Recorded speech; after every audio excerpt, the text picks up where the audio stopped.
అందరికీ నమస్కారం. మీరు వింటున్నారు పాడ్కాస్ట్ సిరీస్ అనుభవ్, వయోధికుల అనుభవాల జీవన సౌరభం. హెరిటేజ్ గ్రూప్స్ మరియు national institute for social defence, ministry of social justice and empowerment, government of India, media for community foundation, New Delhi సంయుక్త చొరవతో శ్రీ అలోక్ వర్మ, డాక్టర్ ఆర్ శ్రీధర్ కలిసి రూపొందించిన ప్రాజెక్ట్ శ్రీమతి శైలజా సుమన్, జాహేద్ ఫారూఖీల సమన్వయ కార్యక్రమమే అనుభవ్, వయోధికుల అనుభవాల జీవన సౌరభం. వైద్యులు, ఆసుపత్రులు, వృద్ధాశ్రమాలు, కార్యాచరణ కేంద్రాల వివరాలు అందించి న్యాయపరమైన మార్గదర్శకత్వంలో భావోద్వేగాలకు మద్దతునిస్తూ వృద్ధుల దుర్వినియోగం, నిరాశ్రయుడైన వృద్ధులను రక్షించడం వంటి వాటికి సంబంధించిన సమాచారం కోసం సీనియర్ సిటిజన్ల కోసం జాతీయ toll free help line number 14567, toll free number మరొకసారి 145667ను సంప్రదించవచ్చు.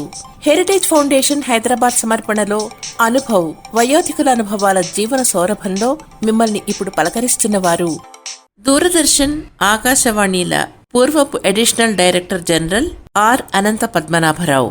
వృత్తి, ప్రవృత్తి, అనుభూతి, ఇది ఒక మానవుని జీవితంలో త్రివేణి సంగమంగా మనం భావించాలి. అతను చేసే వృత్తి ఒకటి, అతని ప్రవృత్తి మరొకటి, అతను పొందేటటువంటి అనుభవాలతో కూడినటువంటి జీవిత గమనము అనుభూతిగా నేను పేర్కొంటున్నాను. ఈ త్రివేణి సంగమమే మానవ జీవితంలో అతన్ని ముందుకు నడుపుతుంది. ఆ అనుభూతికి సరిపోయినట్లుగా అతను ప్రవర్తిస్తూ ఉంటాడు. ప్రాకృత సుకృత పుణ్య విశేషం వల్ల అతనికి ఆ జీవితంలో అనేక రకాలైనటువంటి మలుపులు రావచ్చు.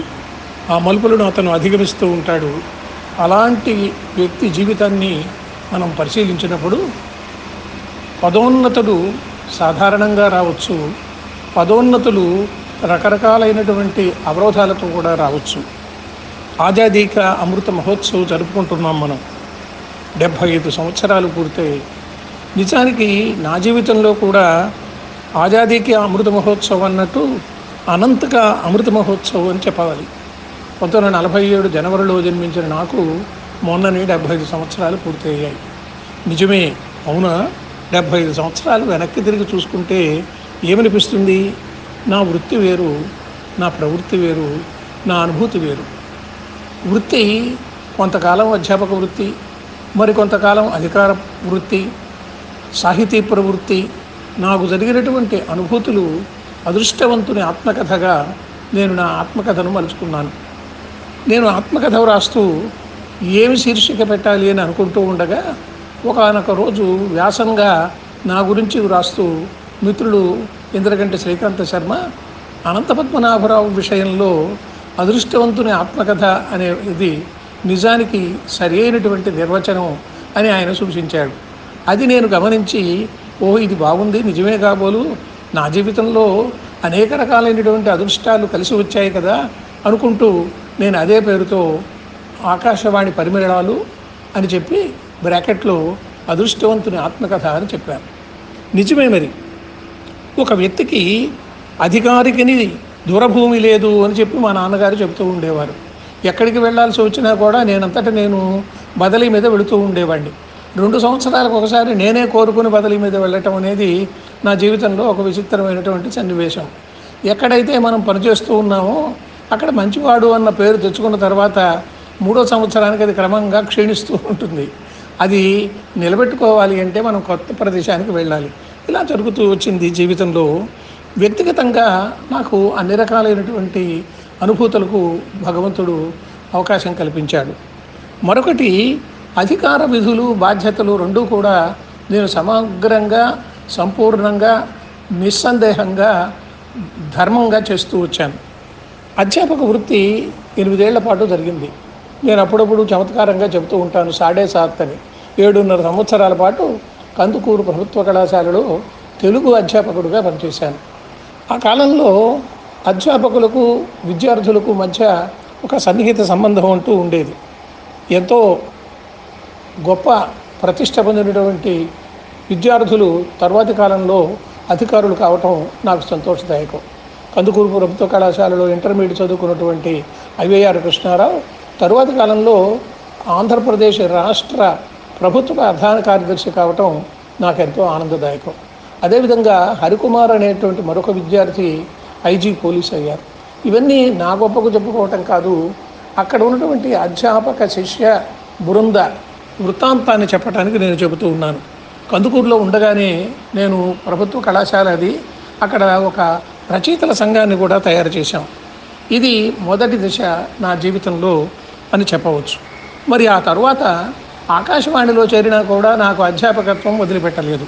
నేను దాదాపు 5-6 సంవత్సరాల పాటు ఇక్కడ హైదరాబాదులోని రీజనల్ ట్రైనింగ్ సెంటర్లోను, తర్వాత ఢిల్లీలో ఉండేటువంటి స్టాఫ్ ట్రైనింగ్ ఇన్స్టిట్యూట్లోను అధ్యాపక వృత్తిలోనే ట్రైనింగ్ ఇన్స్ట్రక్టర్గాను, ట్రైనింగ్ డైరెక్టర్గాను పనిచేస్తూ వచ్చాను.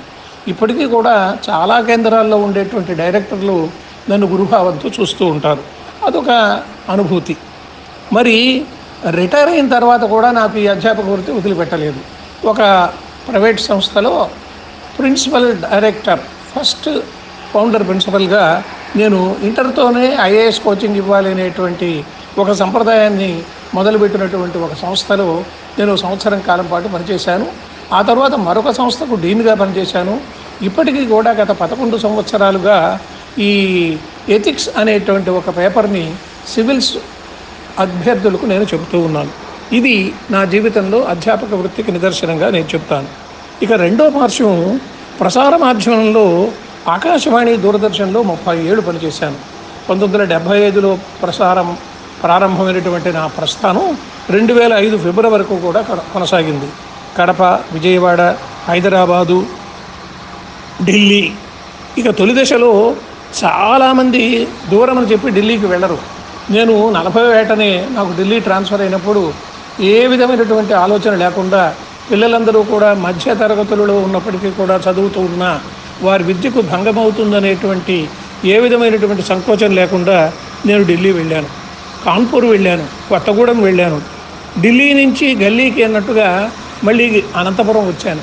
అనంతపురం, కడప, విజయవాడ, మళ్ళీ తిరిగి ఆ ఢిల్లీ నగరానికి వెళ్ళాను. ఢిల్లీ నగరానికి డైరెక్టర్గా ఉండటం అంటే అదొక కేంద్ర స్థాయిలో ఉండేటువంటి ఒక గౌరవంగా నేను భావిస్తాను. ఎన్నడో 50 సంవత్సరాల క్రితం సూర్యనారాయణమూర్తి గారు అక్కడ డైరెక్టర్గా చేశారు. ఆ తర్వాత నేను మళ్ళీ డైరెక్టర్గా ఉన్నాను. నా తర్వాత శ్రీమతి శైలజా సుమన్ అక్కడ డైరెక్టర్గా పనిచేశారు. అంటే ఇన్నేళ్ల 75 సంవత్సరాల స్వాతంత్రోద్యమ స్ఫూర్తిగా 3 తెలుగు వారు మాత్రమే అక్కడ పనిచేయడం అనేది విశేషంగా మనం చెప్పుకోవాలి. ఇక అన్ని రకాలైనటువంటి విభాగాలలో నేను పనిచేశాను. ఒక పాలసీ విభాగం, నాటక విభాగం, స్పోకన్ వర్డ్, పిఆర్, ఐఆర్, ఈ అంతా ఒక ఎత్తు అయితే, మరొక ఎత్తు నన్ను 5 సంవత్సరాల వ్యవధి ఉంది రిటైర్మెంట్ కనుక నన్ను దూరదర్శన్కి మళ్ళించారు. ఇది ఒక వృత్తిలో ఒక తేడాగా నేను చెప్పుకుంటూ ఉంటాను. ఈ విధమైనటువంటి ప్రవృత్తి అనుభూతులకు నన్ను ఆ భగవంతుడు అవకాశాన్ని కల్పించేటువంటి రీతిలో మలచటం అదొక అద్భుతమైనటువంటి వరంగా భావిస్తాను.